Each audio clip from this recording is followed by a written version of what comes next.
நேற்றைய தினம் அமெரிக்காவுடைய சந்தைகளில் கடந்த 3 வாரங்களாகவே ஏற்ற இறக்கத்தோடு இருந்த கச்சா எண்ணெய் ஒரு பேரலுடைய விலை நேற்றைய தினம் $86.70 உயர்வடைந்திருக்கிறது. இது ஈரானுக்கு ஏற்பட்ட பொருளாதார அழுத்தம் கிடையாது, அமெரிக்காவுக்கு ஏற்பட்டிருக்கக்கூடிய மிகப்பெரிய பொருளாதார அழுத்தமாக இருக்கிறது என்பது இன்றைக்கு சுட்டிக்காட்டப்படுகிற அதே நேரம் நேற்றைய தினம்தான் தன்னுடைய நாட்டினுடைய மொத்த கடனுடைய அளவை அறிவித்திருந்தது அமெரிக்கா. அமெரிக்காவுக்கே இதுவரைக்கும் 40 டிரில்லியன் டாலர்கள் அளவுக்கு கடன்கள் இருக்கிறது என்கிற செய்தி வெளியாகி இருக்கிறது.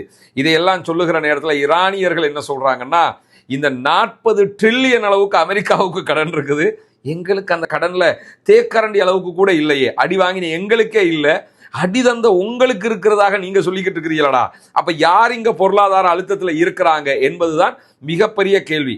இவ்வளவு கடன்லையும் பெரும்பகுதி கடன் எதனால உண்டானதுன்னு கேட்டா, அடுத்த நாடுகளை ஆக்கிரமிக்க போனதுனால, அங்க பெட்ரோல் எடுக்க போய் இங்க நஷ்டப்பட்டுக்கிட்டு இருக்கிறாங்க.